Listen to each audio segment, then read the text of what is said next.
जय हिंद दोस्तों। मैं अपने YouTube channel of decode the law with and came पे आपको वेलकम करता हूँ। फ्रेंड्स, आज के वीडियो में हम डिस्कस करेंगे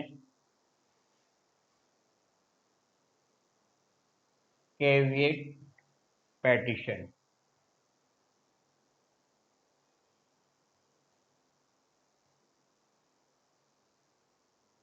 कैविएट पैटिशन जो है बहुत ही इम्पोर्टेंस रखता है जब किसी को एप्रीहेंशन होता है, मीन्स किसी को ऐसा लगता है कि मेरे अगेंस्ट कोई भी व्यक्ति जो है सिविल केस फाइल कर सकता है या फिर मेरा राइट जो है ना, कोई अधिकार कोई व्यक्ति मेरा ले सकता है, या फिर उसको लगता है कि कोर्ट में हमको बिना सुने एक्सपैरेंट जो है ऑर्डर दे सकता है या फिर जजमेंट दे सकता है। ऐसी सब कंडीशन में कैविएट पैटिशन बहुत जो है इम्पोर्टेंस रखता है। इसलिए आज के लेक्चर में हम लोग जो है डिस्कस करेंगे कैविएट पैटिशन व्हाट इज।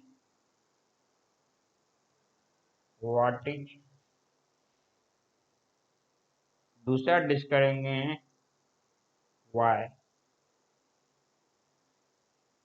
तीसरा डिस्कस करेंगे वेयर।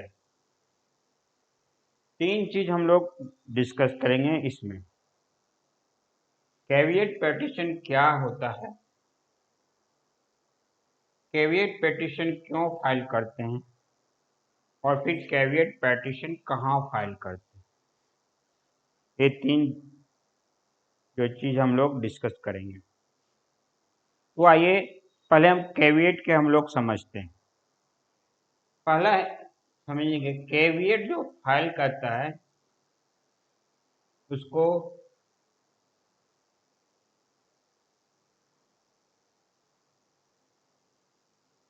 कैविएटर बोलते हैं, और जिस कैविएट जो फाइल करते हैं उसके अगेंस्ट जो व्यक्ति होता है उसको कैविएटी बोलते हैं।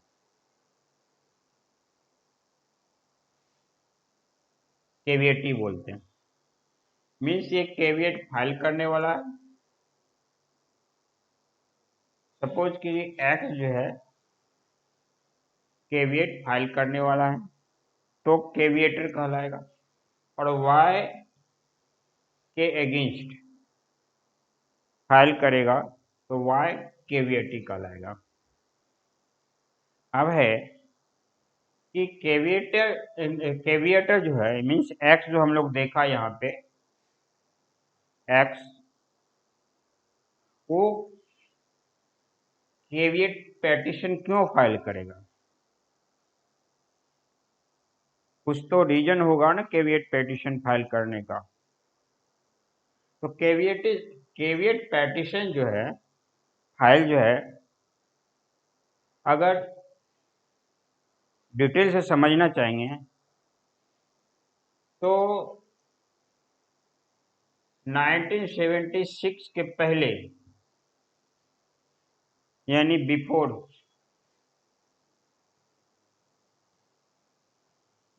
1976 कैविएट जो फाइल होता था के जो इंडियन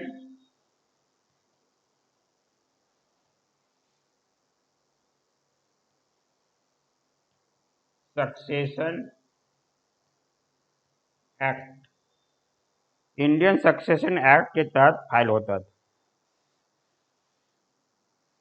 समझे, इंडियन सक्सेशन एक्ट के तहत कैविएट फाइल होता था। अब यहाँ पे जैसा कि आप जानते हैं इंडियन सक्सेशन एक्ट मीन्स ये फैमिली से जुड़ा हुआ था। फैमिली से जुड़ा हुआ था इससे कि कोई प्रॉपर्टी से जुड़ा हुआ था। ये सक्सेशन एक्ट जैसे में समझ ही रहे हैं कि एक आदमी के से दूसरे आदमी को जो ट्रांसफर होगा। यहाँ पे कहने का अर्थ है जैसे एक्स हम लोग देखा था कैविएटर है, एक्स जो है वो पीपल है, नहीं कोई व्यक्ति है, उसके फादर जो है जेड है, जेड फादर है, और एक्स एक जेड को दो बेटा है, एक्स और वाई। एक्स को यहाँ प्रॉब्लम हो रहा है कि वाई सारा प्रॉपर्टी अपने फादर का ले रहा है, दोनों में झगड़ा हो रहा है। तो एक्स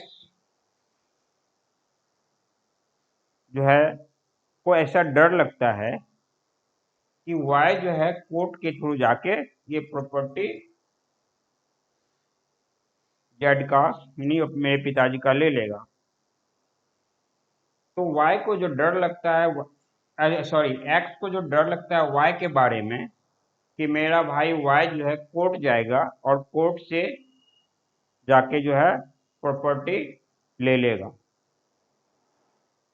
तो यहाँ पे इसको एप्रेंशन जो हो रहा है, डर जो हो रहा है, इसी डर के काउज जो है एक्स जो है कोर्ट जाता है और केविएट पैटिशन डालता है, कहता है बिना मुझे सुने हुए या मेरी बात रखे हुए आप जो है एक्सपायरेट जो है ऑर्डर नहीं दे सकते।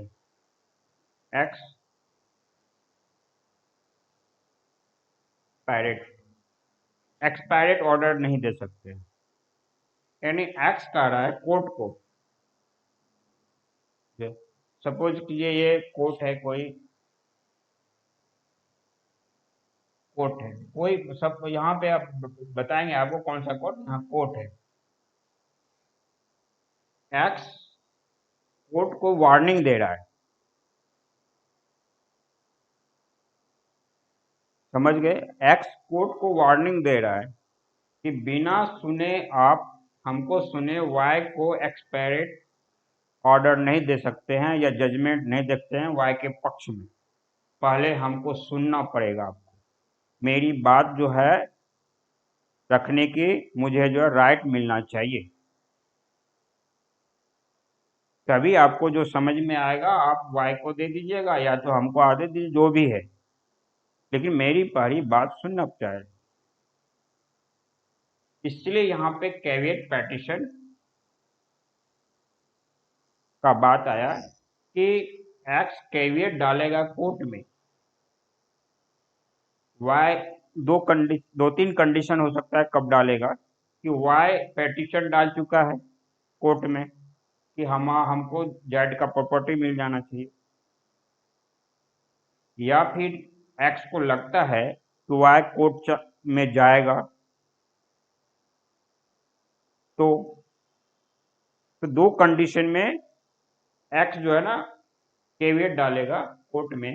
पहला कंडीशन क्या कि वाई जो है कोर्ट जा चुका है लेकिन ऑर्डर पेश नहीं हुआ है या एक्सपायरेट ऑर्डर वाई के फेवर में नहीं हुआ है,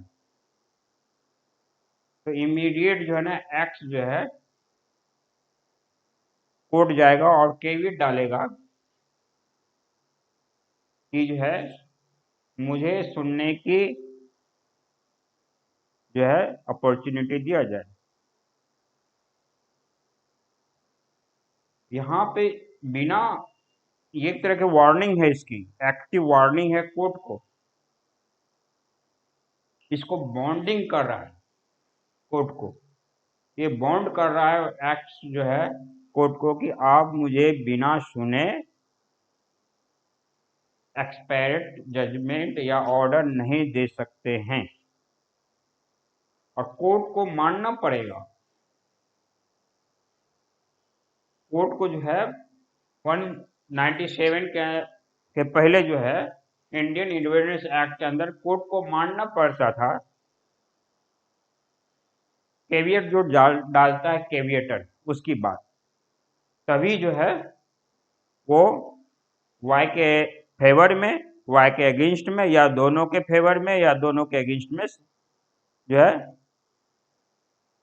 जजमेंट आती थी, वो इंडियन सक्सेशन एक्ट के अंदर 190 सॉरी 1976 के पहले। अब जो है यह है कि कैवियट पेटिशन जो है इसको डिफाइंड भी किया गया लीगल वे में। डिफाइन जो किया गया लीगल वे में, वो जो है केस है, केस टाइटल आप समझ लीजिए,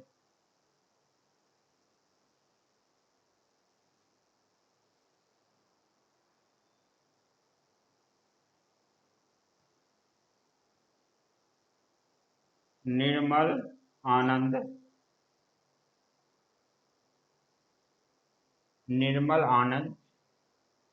वर्सेस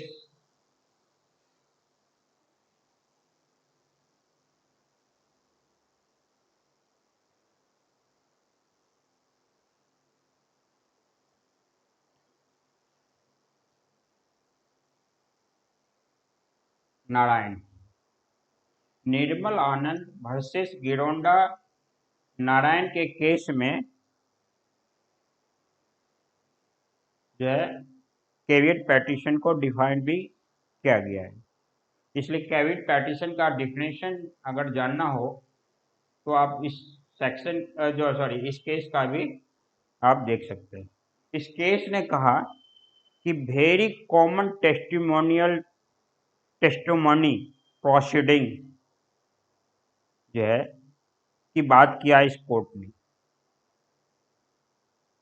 मीन्स टेस्टिमोनी प्रोसीडिंग जो है वो बहुत कॉमन होगा, वो कैवियट पेटिशन के लिए।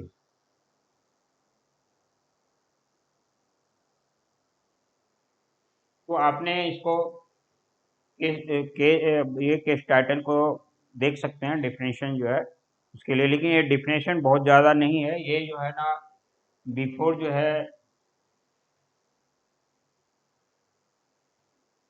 1976 तक का ही था। हालांकि अभी भी ज़्यादा यूज हो रहा है, लेकिन अब उतना बहुत ज़्यादा रेलिवेंट नहीं है। बिफोर 1976 जो है इसका डेवलपमेंट था।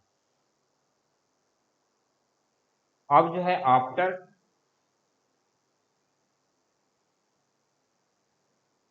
1976, आफ्टर 1976 क्या हुआ वो तो हम लोग बिफोर पढ़ा कैवियट पेटिशन के बारे में। आफ्टर 1976 क्या हुआ, तो ये जो है 54 लॉ कमीशन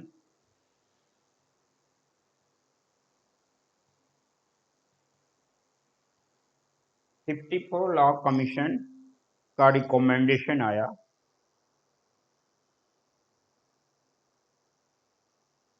कि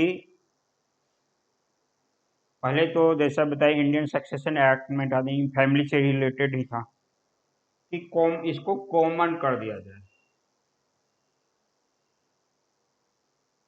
कॉमन कर दिया जाए। और ये कॉमन जो कर दिया जाए, जो आपको अभी जज जो है ना केस टाइटल जो बताया था उसमें, जैसा कि मैं बता लिखा, उसमें जजमेंट जो लिखा very common testimony proceeding, means common आदमी के लिए भी होना चाहिए, ऐसा नहीं कि फैमिली वाली से जो है उसी से होना चाहिए। वहां से भी लॉ कमीशन ने इसको वर्ड्स को उठाया और कहा कि वेरी कॉमन होना चाहिए, यानी सभी आदमी के लिए होना चाहिए, कोई फैमिली डिस्प्यूट है तभी होगा, ऐसा नहीं होना चाहिए। तो फिर जो है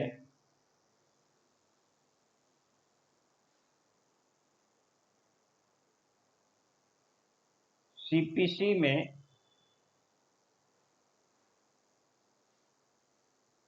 code of civil procedure code code of civil procedure, या फिर आप कहते हैं सिविल प्रोसीजर कोड,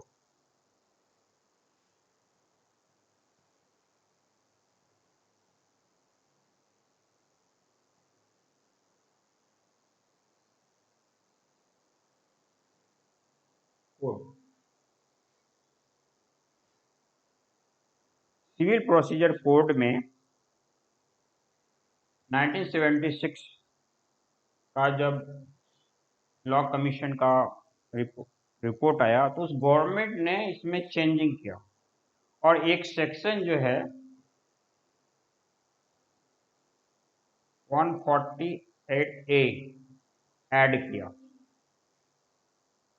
अब सिविल प्रोसीजर कोड में आ गया तो समझ लीजिए कि सारे व्यक्ति के लिए लागू हो गया। और civil procedure code means civil dispute से रिलेटेड जितने भी होंगे उसमें ये अप्लीकेबल आफ्टर 1976 जो है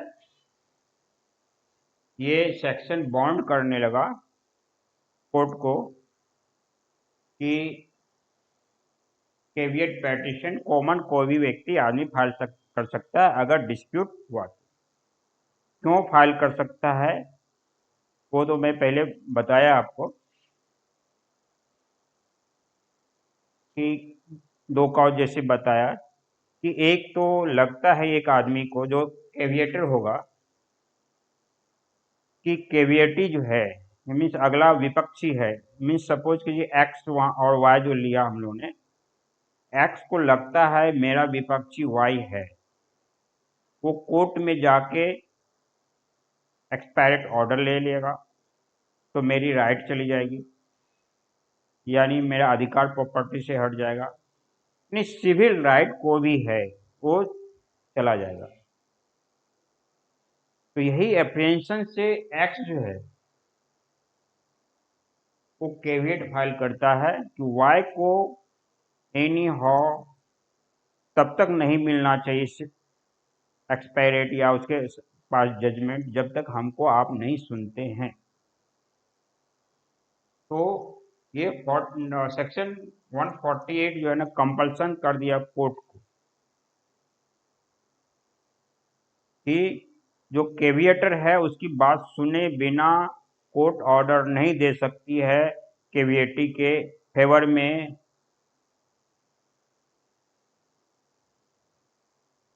तो यहाँ पे ये सेक्शन बहुत इम्पोर्टेंट होने लगा आफ्टर 1976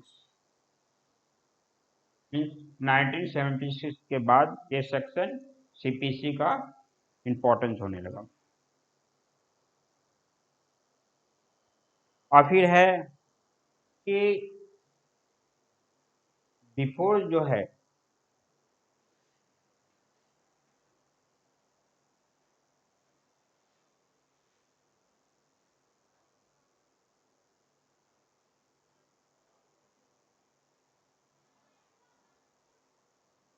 बिफोर 1976 ये केवल सुप्रीम कोर्ट में ही फाइल होता था। कहाँ होता था? केवल सुप्रीम कोर्ट में ही फाइल होता था।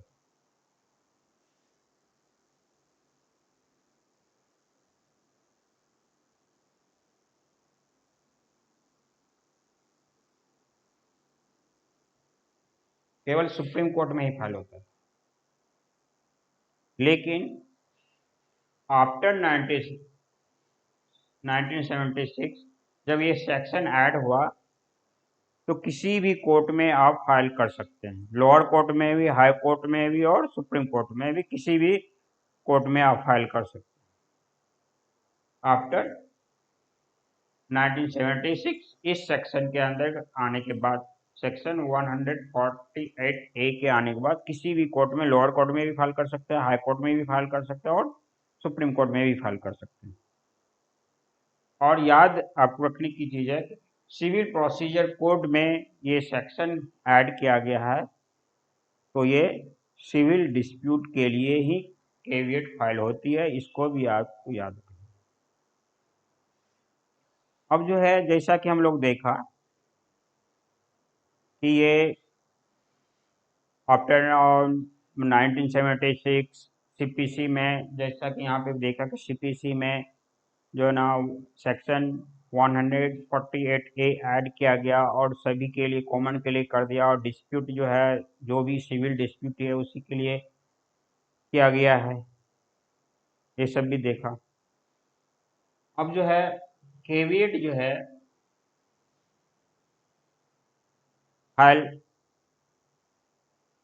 के लिए जो है प्रोसेस है कि कौन आदमी फाइल इसको कर सकता है। तो जैसा कि कॉमन व्यक्ति कोई भी है वो फाइल कर सकता है, लेकिन सिविल डिस्प्यूट, लेकिन यहाँ है थर्ड पार्टी नहीं होना चाहिए।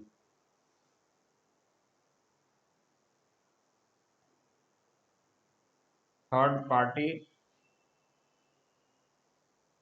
Not eligible.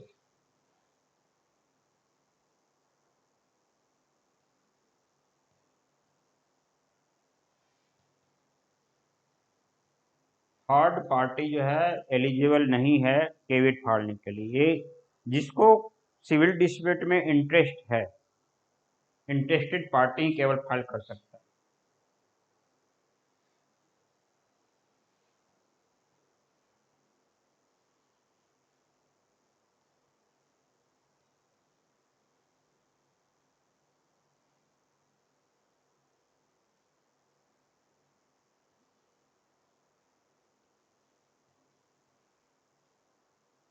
Interested party, only interested party can file. ये फाइल थर्ड पार्टी जो इंटरेस्ट जिसका नहीं है किसी डिस्प्यूट में, सिविल डिस्प्यूट में, वो फाइल नहीं कर सकता है। केवल इंटरेस्टेड पार्टी ही अपने अगेंस्ट पार्टी के अगेंस्ट जो है कर सकते हैं। जैसा कि है बताया कि एक्स और वाई दो पर्सन है और ये डिस्प्यूट सिविल डिस्प्यूट है।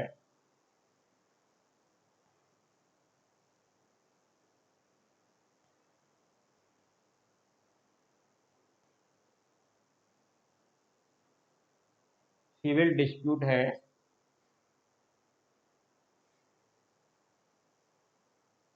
सिविल डिस्प्यूट है, तो एक्स और वाई केवल ही फाइल कर सकता है, या तो इसका फैमिली मेंबर कर सकता है, एक इंटरेस्ट है फैमिली मेंबर का उसमें। लेकिन तीसरा कोई व्यक्ति, कोई समाज का व्यक्ति जिसका इंटरेस्ट नहीं है इसमें, वो फाइल नहीं कर सकता। और ऑलरेडी जैसा कि मैं बताया कि सेक्शन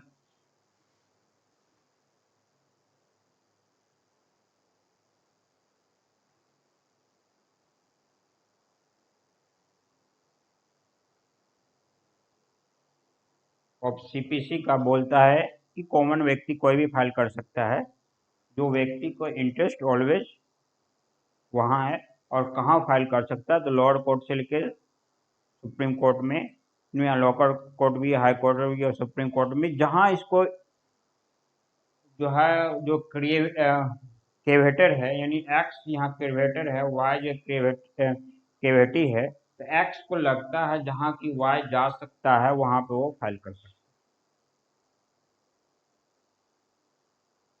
या तो लगता है, या तो फिर एक्स को पता चलता है कि जो है ना वाई हाई लोअर कोर्ट में, डिस्ट्रिक्ट लेवल में फाइल किया है, या कि हाई कोर्ट में फाइल किया है, सुप्रीम कोर्ट में फाइल किया, तो वहाँ पे ये फाइल करे, मीन्स फाइल और ऑलरेडी वाइक किया है। तो अगर इसको एप्रीहेंशन है तो उसको एप्रीहेंशन के हिसाब से वो कहीं भी वो फाइल कर सकता है। इसकी कैपेसिटी पे डिपेंड करता है कि वाई जो है का कैपेसिटी एक्स जानता है कि ये लोअर कोर्ट में जा सकता है, कि हाई कोर्ट में जा सकता है, कि सुप्रीम कोर्ट में जा सकता है, उसके हिसाब से ये फाइल कर सकता है।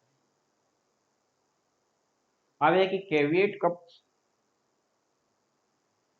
केविएट जो है फाइल तो करेगा, लेकिन उसका टाइम भी होगा ना,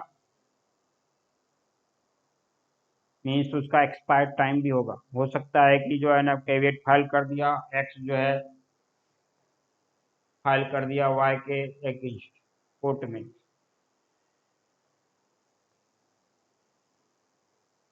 एक्स फाइल कर दिया वाई के अगेंस्ट कोर्ट में फाइल कर दिया, लेकिन वाई जो है कोर्ट गया ही नहीं। तो एक्स जो कैविएट फाइल किया है ये, क्या वो लाइफ टाइम तक रहेगा? तो ऐसा नहीं है। सेक्शन 148 ए जो है, ये सीपीसी का जो है, ये बोलता है कि 90 डेज ही इसका वैलिड रहेगा। 90 डेज के बाद ये एक्सपायर कर जाएगा। अगर वाई नहीं आता है कोर्ट, जिस भी कोर्ट में एक्स फाइल किया है, वाई को जो है वो अगर नहीं जाता है वाई, तो 90 डेज में एक्सपायर कर जाएगा। अगर वाई पहले से जा चुका है और एक्स बाद में गया है, तो फिर स्वाभाविक है कि यहाँ पे एक्सपायरी की कोई बात ही नहीं आती है। यहाँ पे सुनवाई वाई के हिसाब से चलना चालू होगा। तो विदाउट जो है एक्स को इन्फॉर्म किए हुए कोर्ट जो है वाई का प्रोसीडिंग चालू नहीं कर सकता है। इसलिए 90 डेज उस कंडीशन में लागू होता है जो एक्स विदाउट वाई के गए हुए, यानी वाई गया ही नहीं है और एक्स फाइल कर दिया केविट और 90 डेज एक्सपायर कर गया, फिर भी जो है एक्स को लगता है कि वाई जा सकता है, तो ये एक्सपायर्ड, ये जो है उसका डेट नहीं बढ़ता, फिर से उसको दोबारा केविट फाइल करना पड़ेगा। 90 डेज ही लास्ट है, उससे ऊपर जो है ना वो एक्सटेंड कोर्ट नहीं कर सकती। एक्सपायरी टाइम 90 डेज है, फिर से एक्स को फाइल करना पड़ेगा वाई के अगेंस्ट कोर्ट में।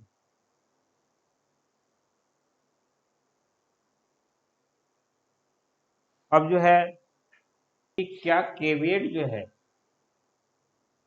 क्रिमिनल कोर्ट में भी फाइल, क्रिमिनल केस में भी फाइल कर सकते हैं?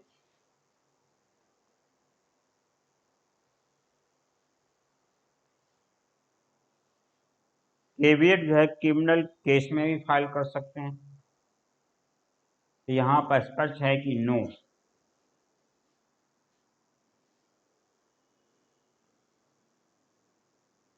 Can not file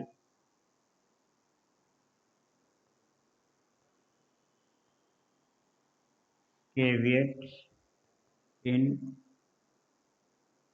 criminal case, can't file caveat in criminal case, criminal case में केविएट फाइल नहीं कर सकते हैं।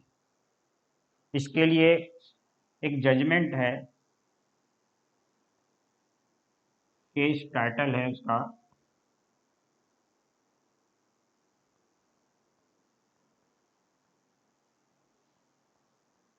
दीपक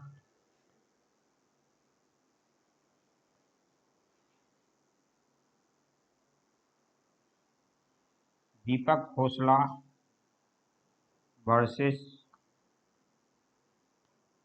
union of India. Deepak Khosla versus union of India में सुप्रीम कोर्ट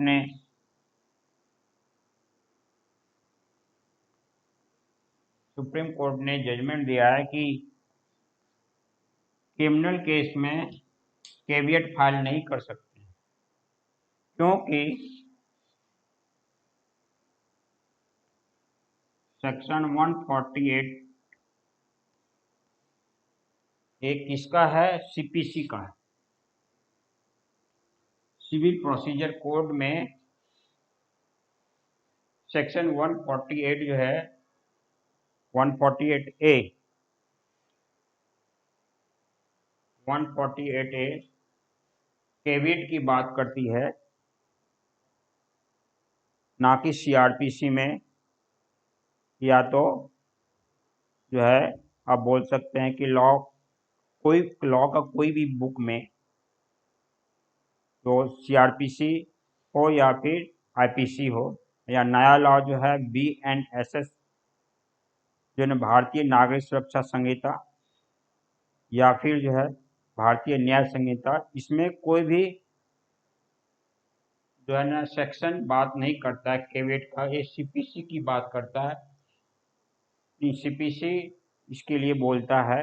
सीपीसी का जैसा कि मैं आपको बताया, सिविल प्रोसीजर कोड या कोड ऑफ सिविल प्रोसीजर। इन इस वो इस सेक्शन की बात करता है और केवियट इसी सेक्शन के अंदर आता है। तो फिर यहाँ पे क्वेश्चन ही नहीं उठता है क्रिमिनल केस का। वही सुप्रीम कोर्ट ने अपने जजमेंट में दीपक खोलसा वर्सेस यूनिट ऑफ इंडिया में कहा। तो इस वीडियो में हम लोग पूरा केवियट के बारे में समझा और जो भी इशू जो हैं वहाँ भी देखा, यहाँ पे देखा क्या होता है, फिर जो है ना क्यों करते हैं, फिर कहाँ करते हैं, और दो केस लॉ भी देखा कि कौन क्या है। इस वीडियो में इतना ही। Thank you.